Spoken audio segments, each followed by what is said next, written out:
Oui, alors il y a deux notions là qui m'ont vraiment marqué. Bon, la notion de prise de risque, effectivement, dans cette démarche de l'ABC, on voit bien tous les enjeux et la complexité d'un tel sujet.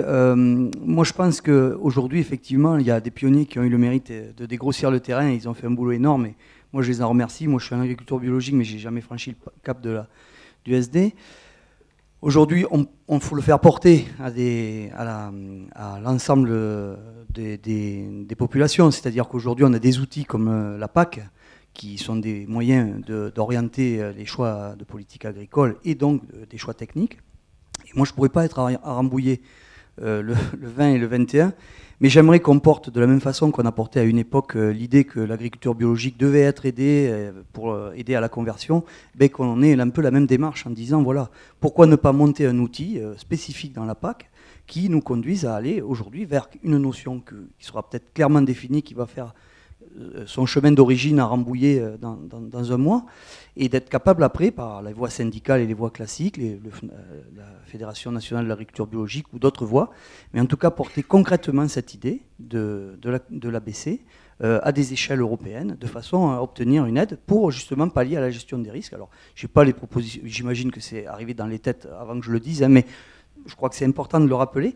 Puis l'autre notion tout à l'heure qui me semblait intéressante, là, que Félix a dit, c'est la notion de la propriété intellectuelle. Il ne faudrait pas qu'on se laisse déposséder non plus par aujourd'hui la privatisation. Bon, on s'est fait déposséder de nos revenus par des systèmes privés, des firmes, via l'agriculture qu'on a connue depuis une quarantaine d'années. Aujourd'hui, on a des savoirs qu'on va acquérir et dont il faut qu'on puisse effectivement les partager de façon totalement gratuite.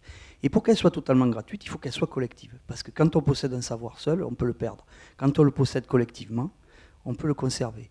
Mais la collectivité, c'est l'ensemble des paysans. Donc ces savoirs, je ne sais pas quels sont les moyens, mais idéologiquement, moi j'aimerais qu'à un moment donné, on puisse de la même façon, enfin, tu as des propositions d'outillage pour le partager, mais le conserver surtout, et ne surtout pas le chercher à le valoriser. Le savoir, ça ne se vend pas. Ça se garde. Voilà. C'est un débat. C'est un vaste débat. Ah, derrière toi. Oui, bonjour. Moi, je suis Alain Donnefort, je suis agriculteur bio aussi de longue date et en tentative d'ABC depuis quelques années. Et je rebondis sur ce que je viens d'entendre là et j'abonde totalement. Moi, je suis content d'entendre aujourd'hui justement ce que je prône depuis fort longtemps chez nous. Enfin, moi, je suis en Lot-et-Garonne. Je suis un peu dans ceux qui ont monté les organisations bio de Lot-et-Garonne et d'Aquitaine. Donc je leur demande souvent, maintenant que je ne m'en occupe plus, je demande souvent aux bio de Lot-et-Garonne de se rapprocher un peu de ceux du Gers, du Tarn-et-Garonne ou d'ailleurs, qui sont dans l'agriculture de conservation, pas bio, mais agriculture de conservation. Et je leur demande souvent de se rapprocher d'eux parce que je leur dis, on va tous, et aujourd'hui j'ai entendu ça, donc j'étais bien content de l'entendre, on a tous le même objectif, sauf qu'on n'est pas parti du même endroit. Les bios sont partis d'un endroit pour aller à l'autre, avec les défauts qu'on reconnaît à la bio et que je reconnais moi-même. Je suis content de les entendre aujourd'hui, tous ces travaux du sol qu'on fait à outrance et qui sont vraiment négatifs. Et de l'autre côté, les conservations, agriculture de conservation, mais qui ont le glyphosate sous le coude dès qu'il y a quelque chose qui bouge. Donc les deux vont dans le même sens, comme ils peuvent, et je suis content que ça marche ensemble ici aujourd'hui. Sauf que si on veut faire porter à la PAC, à nos responsables à haut lieu, la responsabilité et qu'ils reconnaissent à ceux qui en sont les auteurs les aides pour continuer, comme on a eu des aides pour convertir à la bio. Moi, il n'y en avait pas quand j'ai démarré en bio, on s'est démerdé comme on a pu, c'est nous qui avons travaillé les politiques pour qu'ensuite il y ait des aides. De la même manière, il faut qu'il y en ait, mais quand je vois, je pense que ce n'est pas tout à fait les mêmes organisateurs que vous sur Jazz in Marciac, quand il y a la fameuse journée chaque année. J'ai eu l'occasion d'y entendre qu'on allait essayer de créer un label de l'agriculture de conservation. Moi, je pense que ce serait une grosse erreur de créer un nouveau label qui, du coup, deviendrait un concurrent du label entre guillemets bio, alors que les deux sont deux frères qui devraient se rejoindre. Donc, je ne sais pas si c'est les bio qui doivent porter ce message auprès de nos responsables politiques ou si c'est ceux qui sont dans des organismes d'agriculture de conservation pure et simple. En tout cas, peu importe qui le porte, mais je ne pense pas qu'il faut créer un label de plus. Ce serait une division supplémentaire au moment où la bio finit par avoir acquis la reconnaissance qu'elle a aujourd'hui. Je pense que ce n'est pas le moment d'aller se diviser entre nous parce qu'en fait, on est les mêmes, quoi. En gros, on poursuit le même but.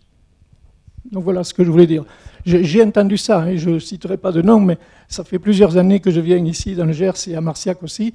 Ce n'est pas toujours les mêmes organisateurs, mais je sais que certains travaillaient carrément à créer un label de l'agriculture de conservation pour vendre les produits agriculture de conservation. À mon avis, c'est une grosse connerie.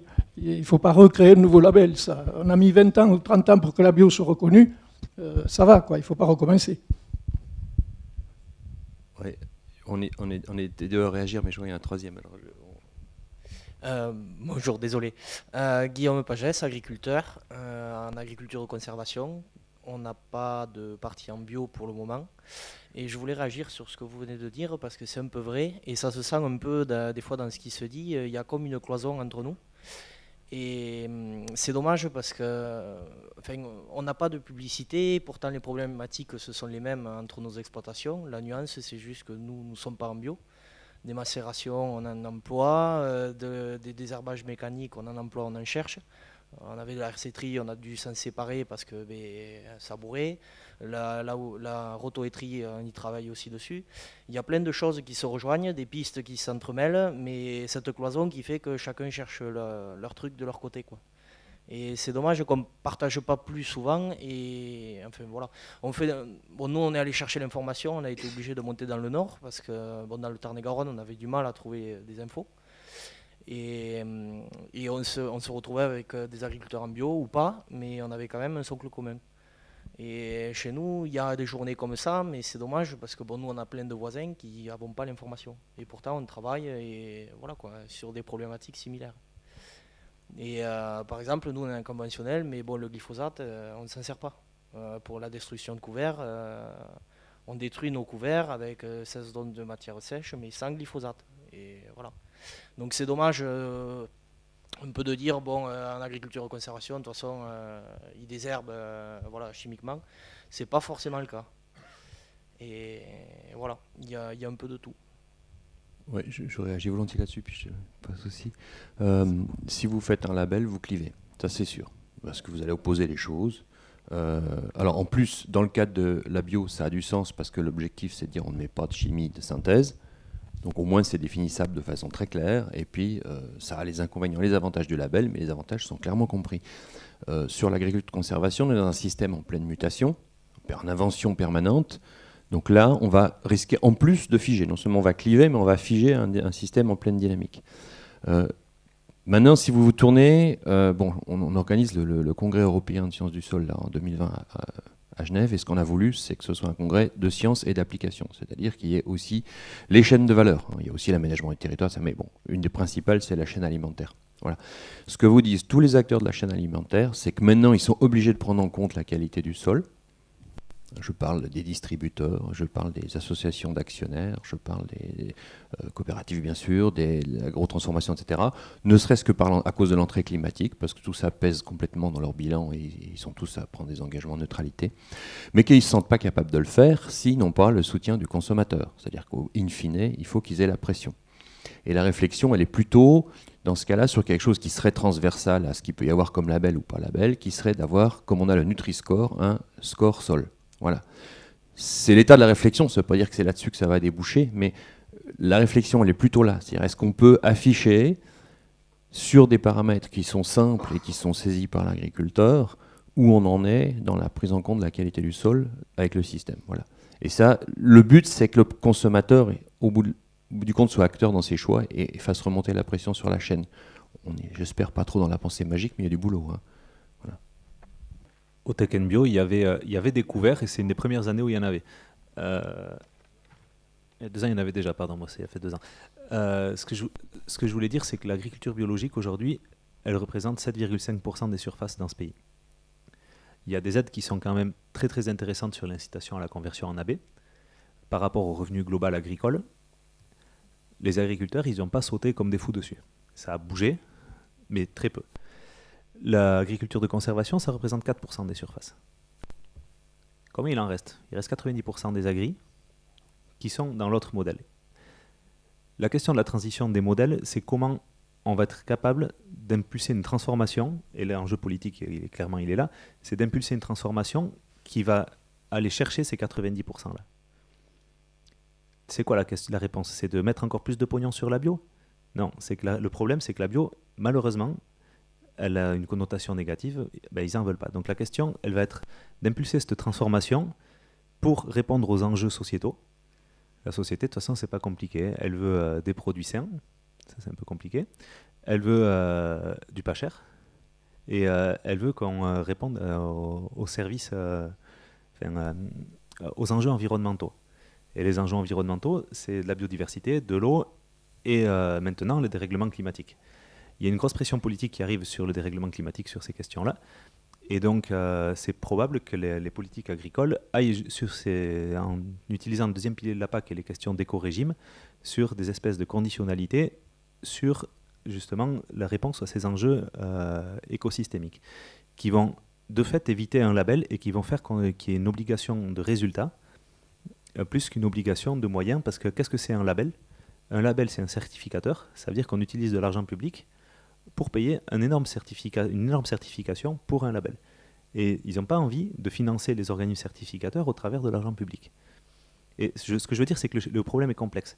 Et la complexité, c'est comment on mesure simplement et comment on arrive à utiliser un maximum d'enveloppes pour faire avancer au maximum le modèle avec un minimum de coûts de fonctionnement et une simplification la plus simple de contrôle de résultats. Et ces trucs-là, ben, c'est pas simple. Et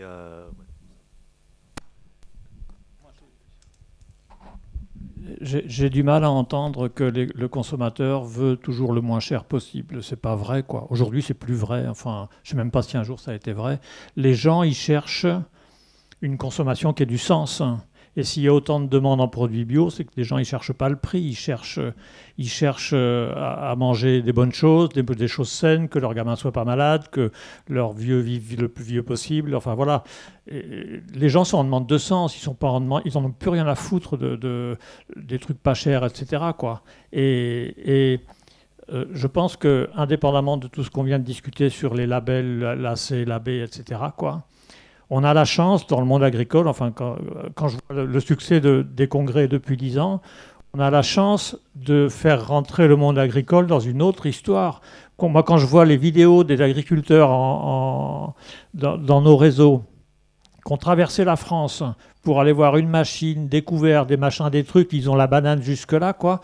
C'est des gens qui ont retrouvé leur âme par rapport au bordel dans lequel ils étaient, avec pas de prix, pas de marge, pas de tout ça, quoi. Et donc, notre boulot, enfin, indépendamment de tout ce qu'il faut structurer pour avoir des aides, pour bousculer les politiques, etc., ce qu'on est en train de faire, c'est qu'on est en train de créer une histoire. Je pense que la société, elle est prête, elle est bien plus en avance que nous, même sur la création de cette histoire. Et donc, enfin, je sais pas, je pense que tout le monde a vu à peu près le film Demain de Cyril Dion. On fait partie de cette histoire et c'est ça qui est en train de changer, quoi. Et alors, il faut absolument pas se mettre à dos et cataloguer les gens qui ont d'abord intraprofessionnellement des choix différents, parce que d'abord, nous, on n'a pas réussi encore, donc il faut peut-être pas trop la ramener. Et puis ensuite, dans le reste de la société, c'est pareil, quoi. Les gens sont demandeurs de choses qu'on n'est pas capable de leur proposer aujourd'hui, donc il faut leur... Vous faites n'importe quel repas avec des gens qui ne sont pas agriculteurs, vous allez parler permaculture toute la soirée. Et donc, les gens sont très demandeurs. Et tous les sites internet qui existent sur la question, ils les connaissent tous mieux que nous. Et donc, je pense qu'on est dans une vraie société. On n'est pas des pauvres clampins perdus dans leur campagne, en train d'essayer de trouver un peu de revenus. Et voilà, quoi. Je vais rajouter une chose, c'est que bon, si ce genre de réunion existe, c'est aussi grâce à des associations. Le GAB est un sacré boulot et des associations marginales, quoi. On n'est pas les chambres consulaires. Donc, pour avoir été administrateur, être un peu revenu sur la demande du président, on se rend compte que c'est du bénévolat, c'est très énergétivore. Que tu as rappelé des chiffres. Bon, allez, grosso modo, on est 400 000 paysans. Sur ces 400 000 paysans, il y en a 8% en bio. Sur les 8% en bio, il y en a 2-3% qui sont des pionniers, parce qu'en fait, c'est comme les premiers aviateurs. Quand tu parles de matériel et tout, on se lance à des trucs qui sont fondamentaux. C'est-à-dire qu'on essaie, c'est pas qu'on va y faire une ségrégation, quand tout à l'heure, M. Fagé, ou je sais pas, quelqu'un a dit, non, il n'y a pas de séparation. Moi, j'ai mon voisin, il est paysan en agriculture de conservation, il avait créé la FNACS, Jean-Louis Barrique, Fondation nationale d'agriculture de conservation des sols, il y a 15 ans. Mais c'est qu'on a décidé de ne plus utiliser de glyphosate, de chimie de synthèse. Donc la labellisation, bon, on a acté ça. C'est bien, c'est pas bien, c'est notre choix. Et on veut en plus protéger les sols, et en plus on ne veut plus les éroder, et en plus on veut plus polluer l'eau, on veut que l'air soit pur, et on veut que les aliments soient bons, et en plus qu'ils retrouvent du goût en utilisant des variétés. Donc si vous voulez, le challenge, il est énorme, et on est très seul. Voilà où on en est. Et donc merci d'être là, mais ce que je veux dire, c'est qu'à un moment donné, c'est vrai, la question peut se poser de où est-ce qu'on peut être entendu. Et je crois que M. Boivin a parlé du politique ce matin. Hein. Je crois que pour le politique, c'est pas non plus forcément toujours aisé, même s'il est convaincu, d'imposer une direction de financiarisation des choses, de direction de l'argent. Voilà. Mais je crois que si vous voulez, ce qui nous réunit, c'est à la fois notre passion et peut-être aussi quelque part notre détresse, parce qu'on se rend compte qu'on est malgré nous porteurs d'enjeux humains, quoi, enfin, planétaires. Quand on parle de la fixation du carbone ce matin, on n'entend parler que de ça, mais seulement on entend les grandes entreprises, tout ça. Mais le paysan, on n'entend jamais parler de ce qu'il peut faire. Et je crois que c'est ce qui fait qu'on est passionnés et réunis, et qu'on a besoin aussi d'être soutenus, et à nous de nous unir et d'essayer de trouver des soutiens. Enfin, surtout à nous, aux jeunes générations, parce qu'il y en a certains ici autour de cette... voilà, qui commencent à aller vers l'âge de la retraite. Voilà. Je tenais à rajouter par rapport à ça aussi, donc nos problématiques, c'est d'une part le matériel qui est cher. Moi sur ma ferme, j'ai une autre problématique, c'est de trouver entre guillemets de la main d'œuvre, des gens qui peuvent avoir la motivation de recréer des nouveaux métiers qui existaient on va dire dans le temps. Je suis pas dans la nostalgie, avant c'était mieux, au contraire, moi je suis vraiment tourné vers l'avenir, à dire je fais pas du pain à la sienne, nous on fait du pain de la par exemple, mais de trouver un berger de plaine par exemple, moi j'en ai pas par chez moi de personnes qui seraient susceptibles de faire ça sous quelque forme que ce soit, hein, en association, en projet indépendant, en salarié. On cherche un paysan boulanger aussi pour nous aider dans notre aventure. On a du mal à trouver, alors on se dit qu'est-ce qu'on va faire? Est-ce qu'on prend un jeune boulanger qui pipe rien au pain au levain pour nous aider, mais en même temps c'est pas notre démarche, on a envie d'avoir des personnes qui soient portées par toute cette aventure aussi. Donc il y a le matériel, il y a la main d'œuvre aussi qui est à souligner, qui est pas évidente à trouver dans nos aventures, quoi. Je voulais souligner ça. Oui, bonjour, Sébastien Bonduo, chargé de mission à la FNAB, donc Grande Culture, Semences et Plantes. Je profite d'avoir la parole. On a bien noté en tout cas tout ce qui a été dit par les intervenants, ce qui a été dit dans la salle. Je voulais juste alimenter quelques éléments de débat. On a eu la chance hier, avec un groupe d'une trentaine de personnes, de visiter 2 fermes en ABC sur le Gers et puis de faire un petit débat, nous, le soir. Et on revient en fait à des demandes assez similaires à ce qui a pu être exprimé aujourd'hui. Le volet déjà identification des pratiques, des personnes qui sont impliquées. On a plutôt vu, nous, comme encore une phase d'exploration. En fait, on est encore à ce stade-là pour la plupart des fermes.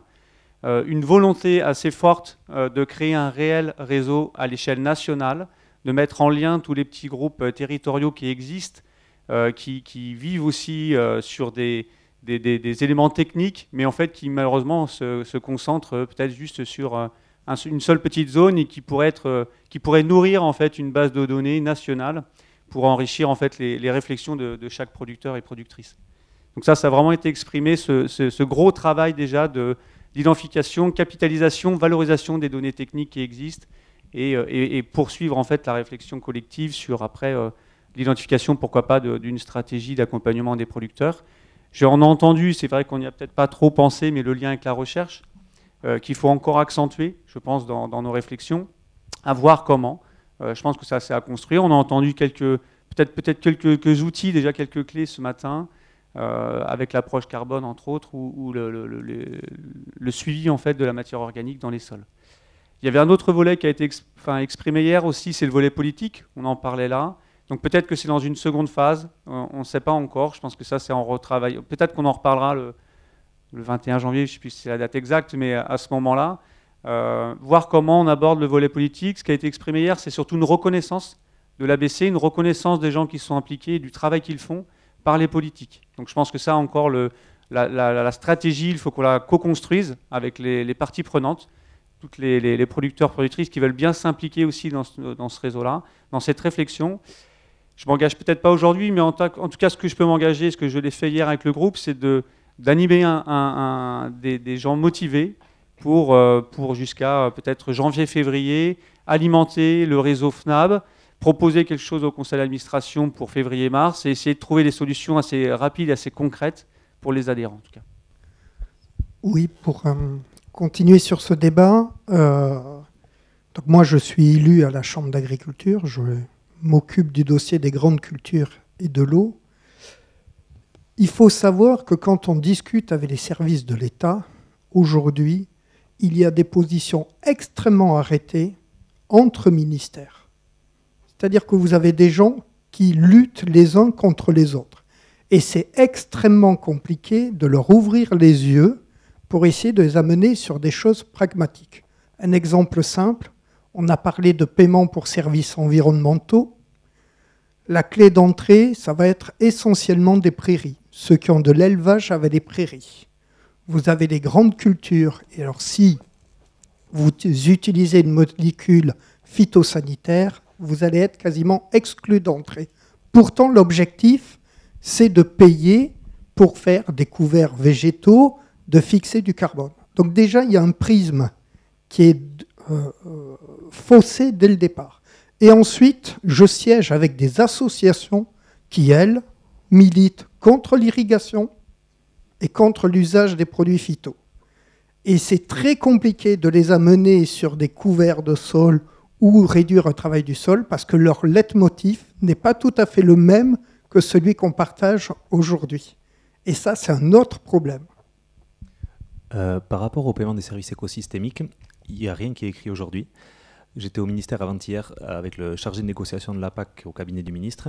Il n'y a absolument rien qui est défini, qui est arrêté. Le cadre européen n'est pas fixé. La façon dont la France va décliner ce cadre européen est encore moins fixée. Les choses vont se décider en 2020 avec un grand plan stratégique national qui va se décliner sous la forme d'ateliers de concertation avec 13 commissions différentes. Ça risque de nous faire la même mascarade que les États généraux de l'alimentation. On verra ce que ça donnera. C'est pas gagné, mais effectivement, les associations vont malheureusement ou heureusement avoir aussi leur mot à dire, c'est-à-dire que la société civile va avoir une part importante dans la consultation lors de ces commissions, autant que les institutions agricoles, autant que les institutions de recherche, autant que les institutions consulaires comme les chambres d'agriculture. Il y a un gros problème aussi avec les chambres d'agriculture et leur rôle au travers du conseil technique agronomique. Ils voulaient me faire dire, parce qu'il y avait des caméras aussi, des trucs comme ça, ils voulaient me faire dire que les chambres ne servaient à rien. Moi, ils ne l'ont pas entendu de ma bouche, parce qu'il y avait des caméras. Mais on a vraiment un gros souci d'accompagnement. Alors encore plus sur l'ABC, ça n'en parlons même pas, mais rien que sur toutes les techniques innovantes. Je ne sais pas qui c'est qui est agriculteur dans la salle, là, vous pouvez lever la main. Qui c'est qui a vu un technicien chambre pour autre chose que pour des dossiers sur la ferme pour un accompagnement technique dans l'année? Pas mal. Ah, il y en a une petite dizaine. Voilà. Ça dépend des départements. Il y a un technicien. Mais il y a des départements sûrement où il y a des champs d'agriculture qui fonctionnent mieux que d'autres. Voilà. C'est extrêmement complexe. Et après, sur la façon dont on va se décliner le paiement des services écosystémiques, c'est à la profession agricole de se prendre en main, pas seulement par la voie syndicale, mais aussi par la voie de développement et d'association. Et c'est cette consultation-là qui définira les orientations. C'est quand même... Après, je ne crois pas au Père Noël, mais on verra. Oui, non, je vais passer la parole, mais juste... donc il y a un gros groupe vendéen ici et il y a l'animateur du GAB de Vendée et de la Chambre de Vendée. Donc il y a aussi des endroits où ça se passe bien, il faut le dire. Et il y a Alain de Scorail ici, qui est élu de la Chambre du Gers. Moi je suis très content qu'il soit là et on essaye d'être dans le consensus et de travailler gagnant-gagnant pour le paysan et l'ABC. On est toujours d'accord sur le sujet quand même. Pardon. Allez-y.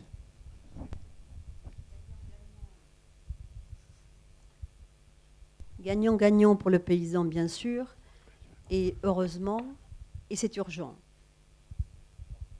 Alors moi, je vais parler en mon nom, société civile, finalement, et en tant que femme cuisinière, non pas une marque de cuisine, mais quelqu'un qui fait la cuisine, faire la cuisine avec de bons produits, dont on sait d'où ils viennent, comment ils sont faits, avec quel sens, le sens qui est donné à la nourriture, c'est très important.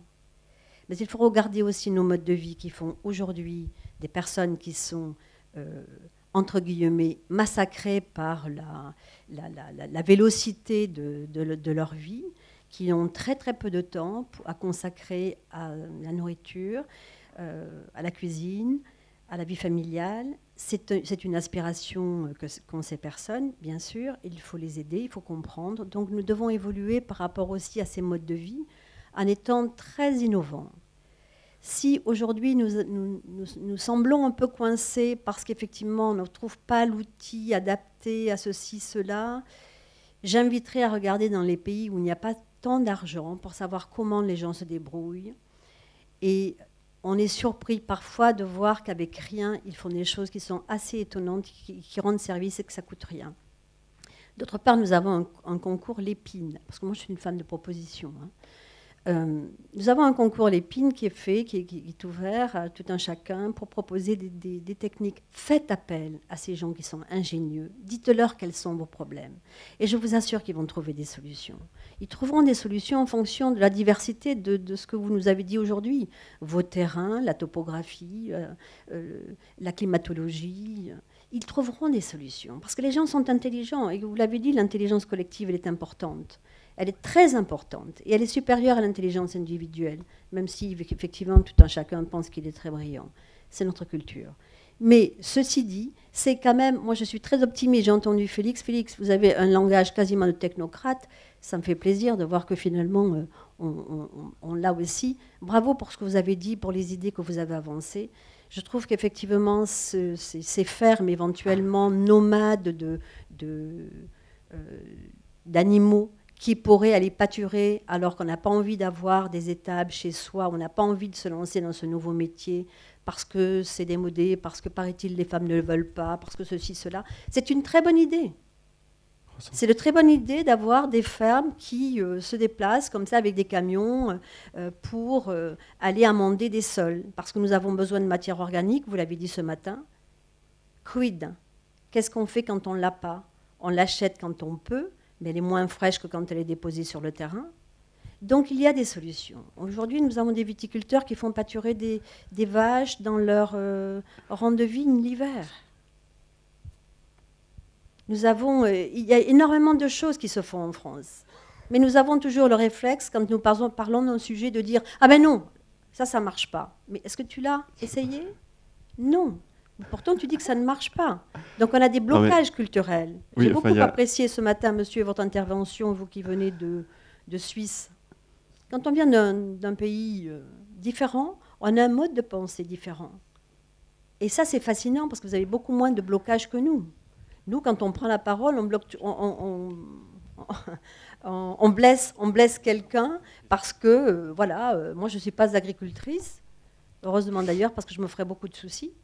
Parce que c'est ma nature, mais bravo pour ce que vous faites. Nous, la société civile, on a envie de manger des produits qui sont produits en France. Et on les remercie, madame, on va recentrer un peu le débat pour finir. Je termine avec ça.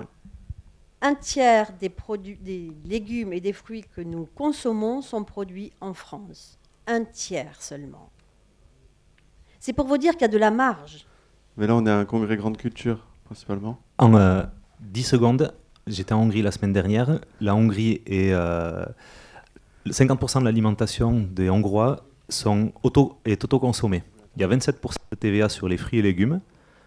Les Hongrois font leur potager. Voilà. C'est pas la solution. Un salaire en Hongrie chargé, ça coûte 600 €. On est sur les mêmes marchés de production qu'eux. Les gars, ils font de l'agriculture bio sur des fermes 700, 800, 900 hectares. Voilà. Ou conventionnelles. Et on parlait de la tonne du prix d'une tonne de maïs. Le mec, je ne sais pas comment ça se fait, mais le mec, il me dit, mais la tonne le prix d'une tonne de maïs, c'est 240 €. Voilà. Bio. Nous, on est un peu plus cher que ça encore.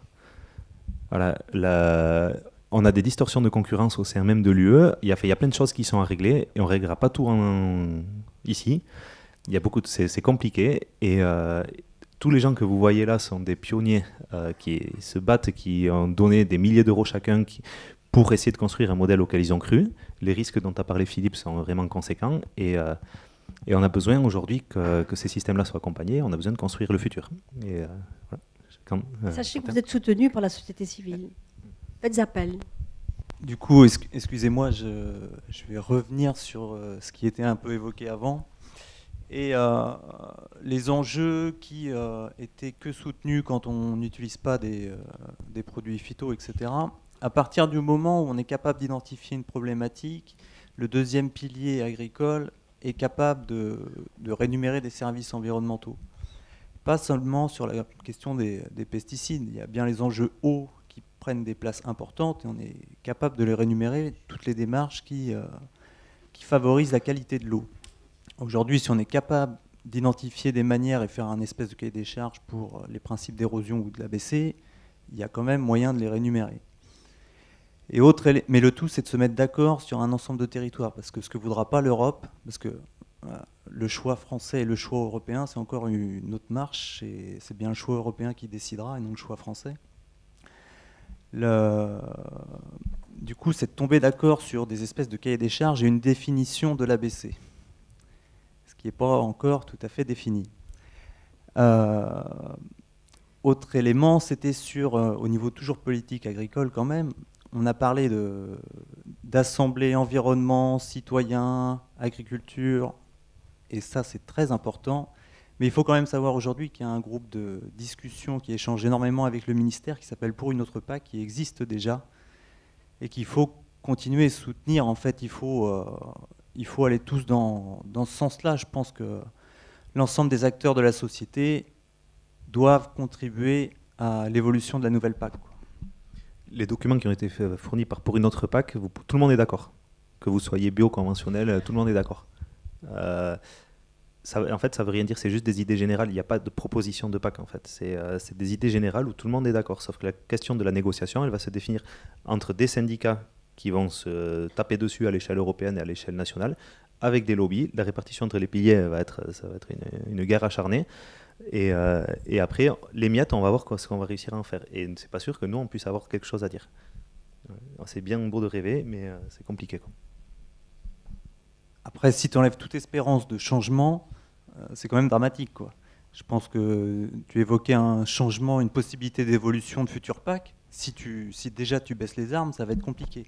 Et le seul moyen de faire de l'agriculture aujourd'hui, c'est de le composer avec la société Je viens de passer 24 heures à Paris, à mes frais. Voilà, je suis allé au cabinet du ministre, je suis allé à l'Assemblée nationale et à l'Élysée. Et si j'y vais, c'est parce que j'y crois. Voilà. Mais ce que je veux dire, c'est pas parce que j'y vais, c'est pas parce qu'on va être des milliers à se battre qu'on va y arriver. C'est compliqué. Avec aucune casquette. C'est ça qui est pas mal. Comment ? Parce que j'ai pris rendez-vous. Alors, si je peux en profiter pour rebondir sur ce que vous avez dit et partager peut-être une expérience que l'on a fait, enfin nous, tous les trois. Je suis installé avec mon père à ma droite et donc une grande culture avec des couverts végétaux. Et dans une volonté de valoriser ces couverts, on a eu le projet d'installer donc un berger sanitaire sur ma gauche, avec donc sur notre exploitation. Voilà. Le souci qu'on a eu, c'est que tout le monde était complètement perdu quand on a fait le démarche à l'installation, qu'on nous a regardé avec des yeux terribles. On nous a dit mais ça c'est pas possible, on peut pas avoir le statut d'agriculteur sanitaire. Ah si, ça existe, berger sanitaire, il y en a qui le font. Ah non, il vous faut un minimum de 10 hectares, sinon vous n'avez pas voilà. Donc pour quelqu'un qui est hors cadre familial, dans la volonté de s'installer avec nous, c'est des projets qui aboutissent pas forcément. Bon, on peut trouver des solutions, mais on trouve des freins à des projets qui sont un peu novateurs et hyper intéressants, quoi. Et donc j'en profite pour vous en parler parce que certains connaissent peut-être des personnes et peuvent faire remonter ce genre d'expérience. Voilà. Dans le Tarn-et-Garonne, tout le monde était perdu, quoi. Mais effectivement, c'est le problème. C'est la France, c'est une machine administrative à broyer les bonnes idées. Donc, elle est construite comme ça, c'est-à-dire qu'on prend une bonne idée, qu'elle parte d'en haut ou d'en bas, forcément, elle est bousillée par l'institution. Le statut de berger sans terre, j'ai mon beau-frère qui est berger sans terre, ça existe. Voilà, c'est juste si les gars de la chambre ne sont pas foutus de vous installer en berger sans terre, c'est que les gars de la chambre ne sont pas bons. Mais peut-être que ça existe que dans le 64, berger sans terre, mais ça m'étonnerait. Voilà. Ces choses-là, c'est des choses qu'il va falloir simplifier. Et c'est pour ça que aujourd'hui, il y a une personne dans un bureau, ou association, ou divers et variés, pour 3 agriculteurs. C'est pour ça qu'on est autant emmerdé sur l'administratif. Mais rassurez-vous, s'il y a la moitié des agriculteurs qui disparaissent dans les 10 prochaines années, il y aura une personne dans un bureau quasiment pour un agriculteur. L'administratif, c'est pas fini. Sinon, il va falloir simplifier. Et simplifier, ça risque d'être l'enjeu stratégique de la suite. Merci Félix.